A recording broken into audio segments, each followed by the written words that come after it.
still play it. Well, it's a great piece. Yeah. I try to be very non-political, but of course it's very difficult to do that. Hello, good day. May I send my regards to you and your family? Itzhak Perlman has just made fans worried when he had to cancel his tour due to unexpected health problems. Despite having faced polio since childhood, Perlman has still conquered millions of hearts with his extraordinary talent and determination. So, how is his current health, and can he continue to dedicate himself to music? Let's explore this inspiring story. Cancels appearances after medical procedure. In recent years, legendary violinist Itzhak Perlman has faced many health challenges, forcing him to withdraw from many important performances, which has caused concern and regret for many music fans around the world. These cancellations have not only affected Perlman's schedule, but also had a profound impact on the artistic events that he was the center of, forcing many to temporarily postpone plans to enjoy his talent. In February 2018, Perlman's management officially confirmed to the public that he was forced to withdraw from a series of performances in Florida due to an unplanned medical procedure. Charlotte Lee, president and founder of Primo Artists, which represents Perlman, told the Violin Channel that she regrets the change. The artist is doing well and is expected to attend the premiere of his documentary Itzhak shortly afterwards. The news should reassure fans about his current condition. However, this is not the first time Perlman has had to cancel performances due to health concerns. In 2008, doctors advised him to take a complete break to recover from rotator cuff surgery, which prevented him from performing at Ravinia, one of the most important events of his career. Additionally, amid the COVID-19 pandemic in 2020, Perlman also canceled a 6-city tour across the United States, following recommendations from the Centers for Disease Control and Prevention, CDC, to ensure the safety of himself and the community. The 2018 cancellations affected many Florida venues, including 4 cities where Perlman was scheduled to perform with his 13-piece In the Fiddler's House Band at the Boca Arts Festival. In addition, solo performances in Miami and West Palm Beach, scheduled for February 25 and 26 with violinist Pinchas Zuckerman and pianist Rohan da Silva, were also canceled. In particular, a solo concert in Fort Myers on February 27 with da Silva could not take place as planned. Similarly, the 2020 pandemic-related cancellations impacted 6 cities across the United States, including Atlanta with the Atlanta Symphony Orchestra, Greenville with the Peace Center Concert Hall, and Naples with Artists Naples, Fernandina Beach with the Amelia Island Chamber Festival, Sarasota with the Van Wezel Performing Arts Theater, and Fort Lauderdale with the Broward Center. These events were all postponed or canceled to protect the health of Perlman and the community. In addition to health and pandemic reasons, Perlman also decided to cancel his May 18, 2016 performance with the North Carolina Orchestra in protest of House Bill 2, which he considered discriminatory, reflecting a personal and courageous stance as an influential artist. In the wake of these cancellations, many venues and organizers have made every effort to accommodate fans who are eager to see Perlman.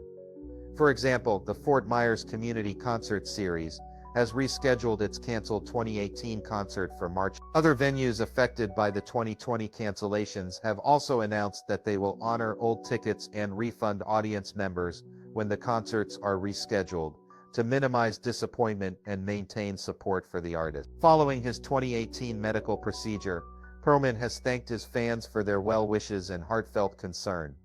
His management has also said that plans are being discussed to reschedule Florida performances for the 2018-2019 season, promising a strong return for the talented violinist. Itzhak Perlman's efforts and perseverance in the face of health challenges are a testament to his indomitable spirit and the deep respect he has for his fans and music. It is also a testament to the fact that despite all the challenges, art is the fire that lights up lives and connects music lovers around the world. Itzhak Perlman's health has been through some serious challenges throughout his illustrious career.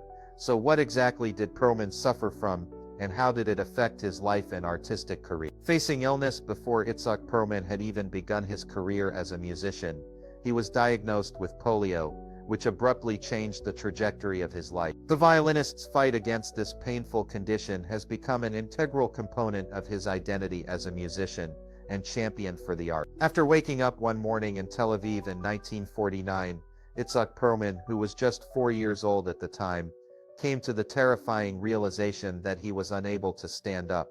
I stood up and attempted to stand, but I was unable to do so. I was aware that there was a problem, Perlman related throughout his account, because Israel had not yet initiated its national immunization program. His parents were first ignorant of the polio outbreak that was sweeping throughout the country where they lived. The first symptoms were weakness in the lower limbs, and then the patient said, the symptoms manifested themselves suddenly. I was unable to walk any further. That came as quite a surprise. One day I was able to walk and the next day I was unable to do so. A painful spinal tap was performed as part of the medical intervention, which was then followed by hospitalization for several weeks. After that, Perlman was confined to his bed for almost an entire year, gazing out the window at the same vistas over and over again. In light of this, Perlman's mobility necessitated the provision of ongoing support. I needed to go to the business that makes leg braces. In addition to measuring for braces, they also measured for specialized footwear that could be attached to the braces using the same measurement. It was a very different sensation for me when I started walking with crutches, since it was a natural progression. The little kid was able to adjust exceptionally well, which may have been due, in part, to the fact that his disease manifested itself at an early age. I do believe that it is easier to get used to change when you are young, because you haven't had lots of experience. Someone even told them that mercury would help, and I remember there was a green jar full of mercury, and every morning I had to take a drop, he said. His parents attempted a variety of therapies, ranging from religious rites to unconventional medicine. An electric scooter is the primary mode of transportation that Perlman uses at the moment. He walks on the stage slowly while leaning on his crutches, is a phrase that has become practically synonymous with his stage entry. As he gently sits down in his chair, he sets the crutches on the ground, opens the clasps on both leg braces, and bends his knees. Throughout his career, Perlman has developed a variety of strategies for performing while seated. I was using crutches to walk when I made my debut on the stage for the first time. As of right now, it is a little bit more challenging, therefore I have a scooter to take me to the stage. Surprisingly, he noted that many violinists who stand throughout extended recitals probably wish they could sit during those performances. To embrace his one-of-a-kind personality, Perlman says, I'm not on stage to do walking. To perform, I am now on stage. After understanding the disease that Itzhak Perlman suffered from, and how it affected his life, have you ever wondered how Perlman overcame those difficulties to build a legendary career in classical music? How Perlman overcame disability throughout his musical career? Itzhak Perlman has demonstrated an amazing level of tenacity, going from being a young genius in Israel to being a virtuoso who is renowned globally. His life narrative exemplifies how skill, opportunity, and committed mentoring led to the creation of one of the most cherished characters in the world of classical music. Perlman's career took a significant turn in 1958, when television entrepreneur Ed Sullivan arrived in Israel in search of performers for his renowned variety program. This was the moment that changed the course of his career, because the violinist, who was only 13 years old at the time, pleased Sullivan during the audition process. He was chosen to represent the violin department on a show that featured Israeli performers. Following his performance of Mendelssohn's Violin Concerto, which captivated audiences in the United States, Perlman revealed that he had previously been unaware of who Ed Sullivan was. It was a poor little crippled boy kind of thing, his wife said in a later admission, indicating that this appearance was not simply dependent on the musical aptitude of the individual. Despite this, the chance proved to be transformational, and it resulted in Sullivan making a second trip in 1960. Immediately after achieving success with Sullivan, Perlman relocated to New York to enroll in the famed Juilliard School, where he was taught by Ivan Galamian and Dorothy DeLay. In contrast to the education that he had previously provided, DeLay's teaching philosophy was very different. She believed in involving the student in the decision-making about music. Perlman further said, DeLay encouraged the young violinist to listen to himself critically and find his way, in contrast to the severe instruction that he received from his Russian-trained instructor in Israel. Perlman was able to establish his artistic voice with the assistance of this fostering technique. His remarkable victory at the Love and Trip competition in 1964 marked the beginning of his career on a worldwide scale. When it comes to his creative range, Perlman goes well beyond the realm of classical music.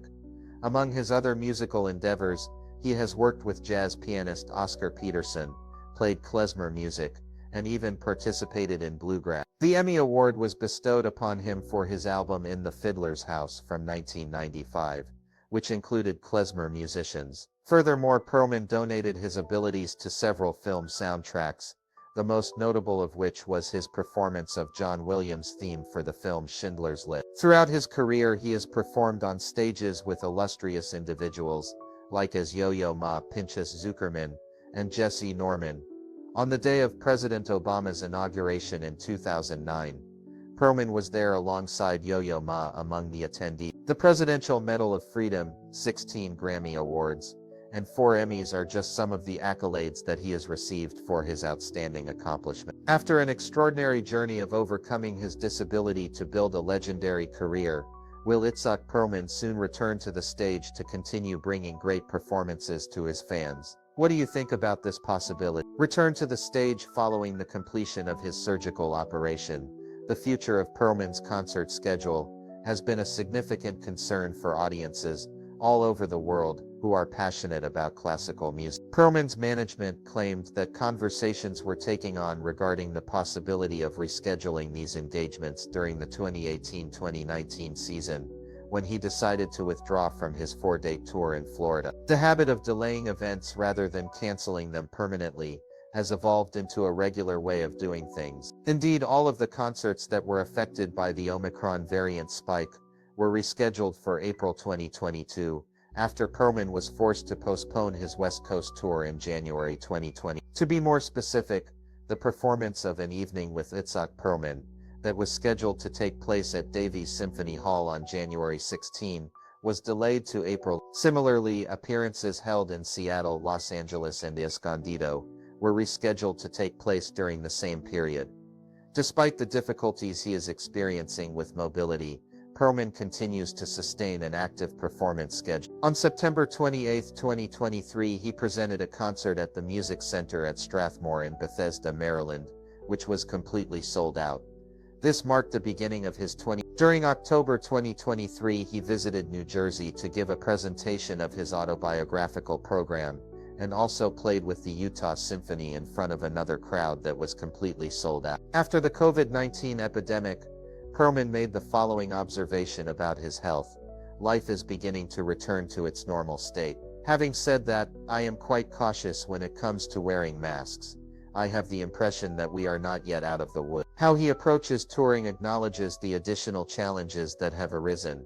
Touring is so much more difficult now, especially with a disability. Because I ride a scooter, I require unique accommodation. As we look to the future, we can see that Perlman has 15 gigs planned in North America between November 2024 and May 20. The In the Fiddler's House performance that he put on, which featured klezmer stars Hankus Netsky and Andy Statman as well as members of the Klezmer Conservatory Band, is particularly remarkable. Itzhak Perlman is continuing to tour his autobiographical show titled An Evening with Itzhak Perlman, which incorporates aspects of performance, story, and multimedia. Furthermore, he continues to perform recitals around North America with pianist Rohan da Silva, with whom he has been collaborating for a very long time. If fans are concerned about the possibility of an event being canceled, venues will often honor current tickets for rescheduled performances, while also providing choices for refund. What do you think of Itzhak Perlman's optimism and perseverance in continuing to perform despite his health challenges? Are you looking forward to seeing him back on stage?